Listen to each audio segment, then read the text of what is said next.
Hi guys, my name is Victor Gundele. I'm a financial modeler, and today I want to run you through something we call project finance. And we'll be using oil and gas as a sample case study. So this is just a walkthrough of a project document I'm currently working on. And please note that this is for learning purposes, right? Okay, so before we get started, let me take you through the model sales style guide. And according to our financial modeling standard, the same whenever you are building your model, always make sure you create a sales style guide such that anyone can pick up the model and understand by the time they see some design in the cells that, oh, this is what this is saying, this is what this is saying. So input cells, those are the hard-coded input entries that you can change and will affect the model as a whole. Then you have the calculated input cells. So there's few cells with especially in the input worksheet that currently what you have in those cells are results of formula or function, but you can always change it in case you want to get exact value. Then there are some cells that are linked from another worksheet. Then you see those ones in formulas, data validation, where you need to pick between yes or no, unit cells, multiple percentage. So you can have as many as you want just to serve as a guide and anyone picking the model. So now let me take you straight. So we have three sections. We have the input section, as you can see. We have the calculation section, and we also have the financial output section. So let me take you through the input worksheet visually. And as I said, this is for oil and gas, and the location would be Nigeria. I'm sure different countries have their own different applied tax policy. For our own in Nigeria, we currently adopted PIA, our fiscal policy. In case you don't know much about that, you might want to do your little research. And please note that I'm not a tax expert. Yes, I've incorporated PIA and fiscal policy applied in Nigeria into this model. But please, I will not say you should 100% relied on what has been done here. You might also need to do your own research, consult a tax consultant, especially on the PIA fiscal related concepts. Okay, so here this is the name of the project, the location in Nigeria, which is what we are considering. Industry, definitely oil and gas. Then you can put the name of your field name, your oil well, and then industry category. So we have different industry category: upstream, midstream, downstream. So the selection of either of these also affects the PIA, the fiscal and the tax computation. Also the feed type, right here we have onshore, shallow water, deep offshore, then frontier basin. It also has impact on the tax computation. The main model currency is USD, while the second one is in Naira, which is the local currency in Nigeria. So because you have different currency, you can always change. It's such a very flexible model. Getting started, we have the timing. And first one is the financial close, and the financial close is usually the period where you are approaching the financials, trying to put the things together, including the engineers, right? Those people that will set up the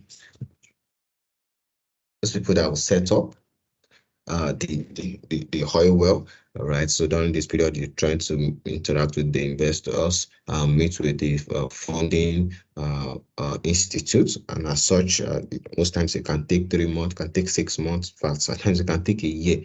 All right, where they're just trying to say, oh, you know what? Well, these are the funding terms that we'll give to you. So one go back, plug it into the model. So during this period, someone is funding this. It's assumed that the project has started because you are incurring cost already, getting financial advisor, paying them, someone to build the model, you pay them. So you started incurring costs, and for project finance, it is assumed that the project has started. Right, so this is assuming okay, the financial period to when they agree all the terms might take 6 months, because this also has an effect on the macroeconomic that has been adopted, especially when you want to calculate net present value. If the financial period take 7 or 8 months, the impact can be significant, especially when we are doing sensitivity analysis on to evaluate the valuation of the well. Okay, so next, after you've gotten that, you can now get started with your construction period. So for this, is saying construction period of 18 months.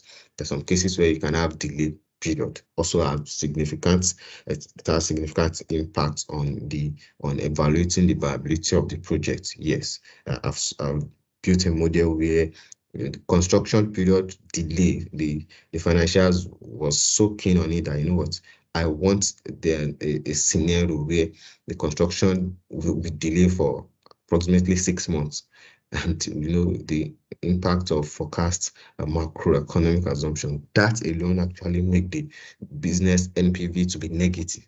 You put the construction delay to be 0, the project's NPV was positive. So those are key things that are applicable when you are dealing with typical project finance. For the operation period, this is 15 years. So they're basically saying, okay, yes, we can always renew our licenses, but this, the first license they have could be 10 years, could be 5 years, could be 15 years, right? So, and they can always renew it, but for the purpose of this, assume over 15 years. And for the purpose why this model is being built is to also ascertain the asset valuation, so that when you're discussing with equity holders, it also gives you an hedge.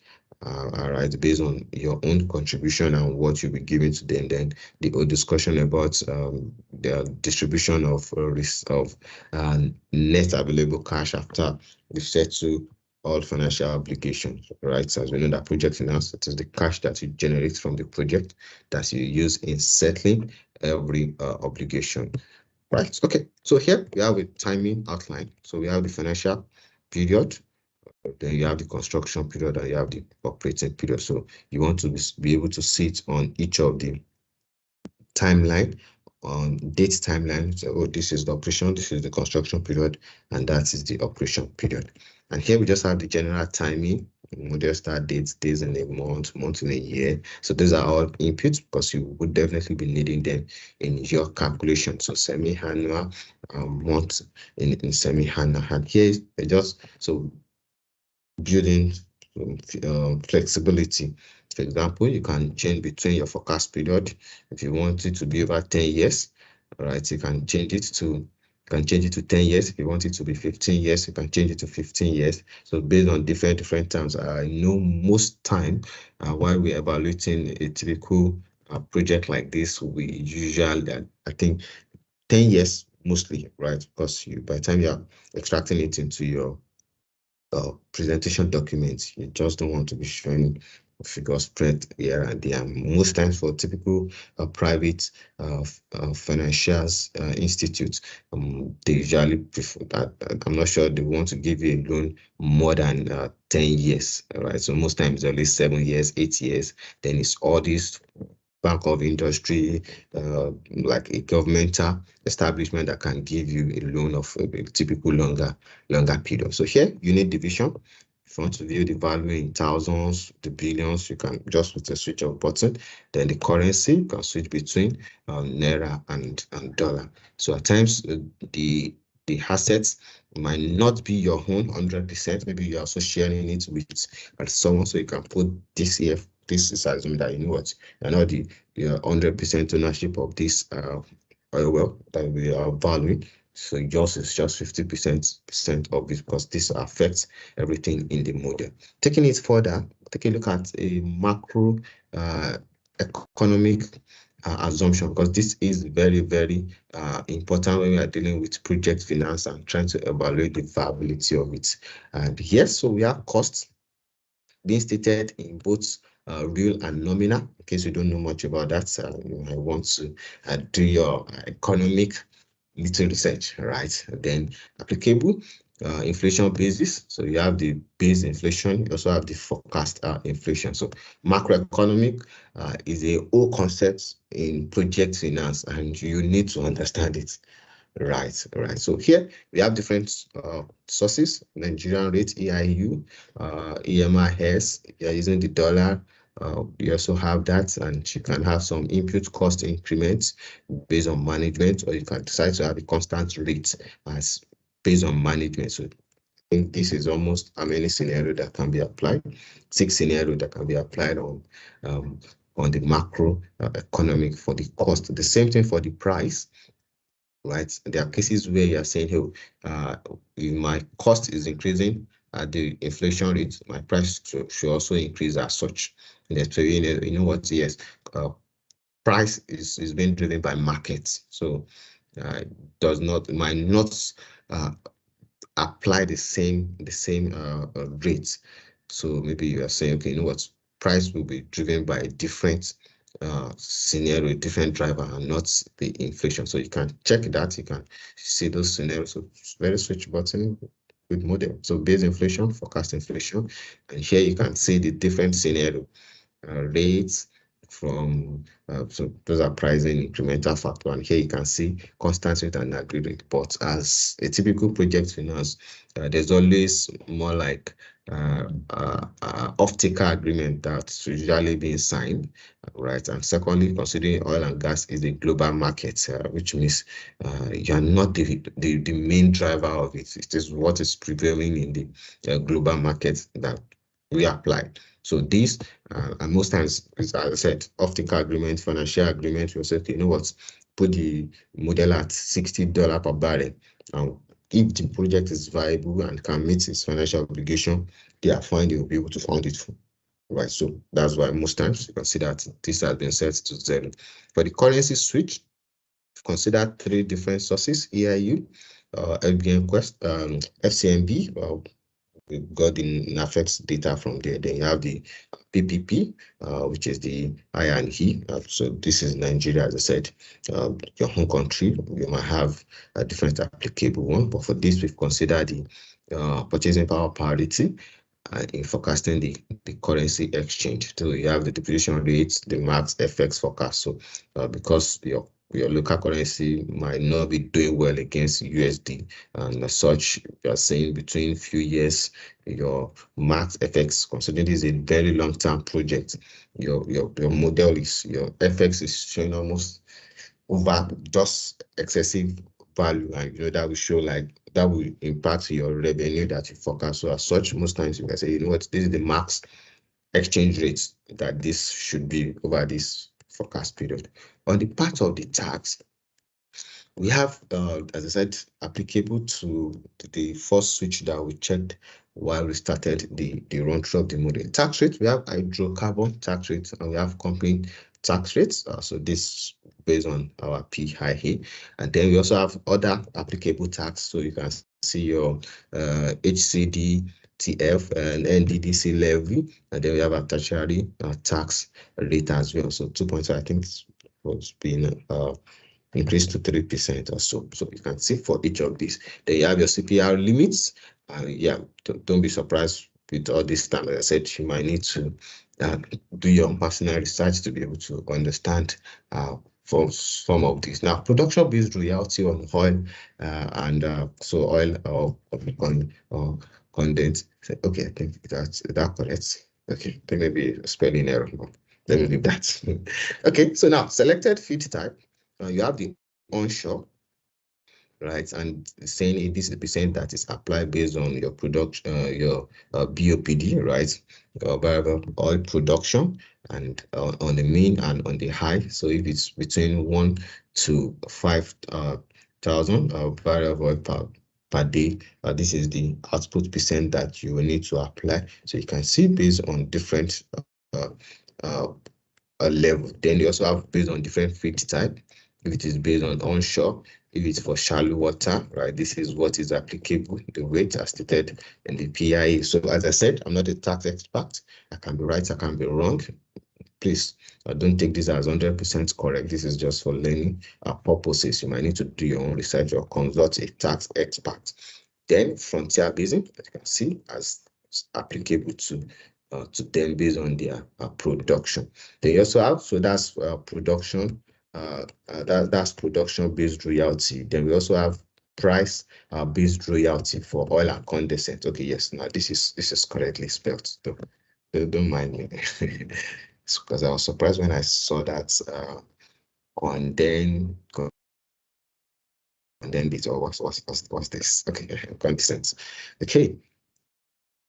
Then for the price based royalty, you can see where the saying below, you have a range, you have if it is above, then you have mean, high, and you have what is applicable, and then you also have the gas royalty. So you can always download this PIA tax explanation. I think most of these big four usually do justice to this, where you just go to their website, download it, and you'll see the full explanation and how this apply when you are building your model. So also for gas royalty, we have for domestic, so which means part of what you are producing, you definitely having a split of which will be what are the amounts that would be exported and will be imported. So you have that production space, and that's how the gas royalty also apply. Then we also have the production allowance, right? So on different feed type, onshore, based on feed type, shallow water, what is applicable to them, right? At the commencement, then at the other, then you have a minimum of fiscal price or cumulative max barrel of a thing. So I said, I need to do your own research and read more. Then we also have our annual allowance, which we usually consider as well. Then tax holiday, in case tax holiday is applicable, or maybe you have a pioneer period, you also need to put that. I know, yes, previously they usually have this tax holiday, everything, but due to updates, adjustments in this our tax, but still we've made provision for that tax all the day. And for the discounting factor, because definitely when you are evaluating the viability of the project, you want to calculate your NPV, you need a discounting factor, and this is what we have here. We've considered the cost of equity, also adjusted it for a country premium, provision for beta, by also using the modern data, right? Equity risk premium to get the cost of equity. And now for the work, I know, yes, some people believe cost is USD, so you just compute everything based on USD. You don't need to adjust for country risk premium or for this related adjustments. Yes, you might be right. From people who are professional prefer that, what, yes, we know it's a global product, but you're operating mainly in your local country, so you must still consider country risk premium. So I'll leave that to your own judgment as you feel like, but I think a WACC of 17.79, I know most times oil and gas maintain a kind of lower WACC, around 12 to 15%, but due to level of uncertainty, right, and also uncertainty in the forecast revenue or forecast cash flow, is it achievable, is it not achievable? There are some cases where you over forecast, right, forgetting you have a reserve base and things like that. So it can be higher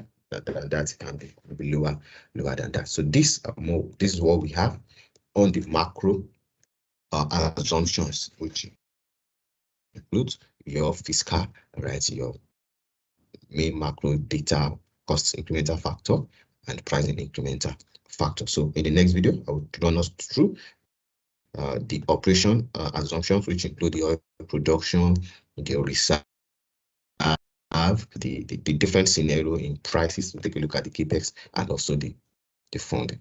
So thank you. Join me in the next video.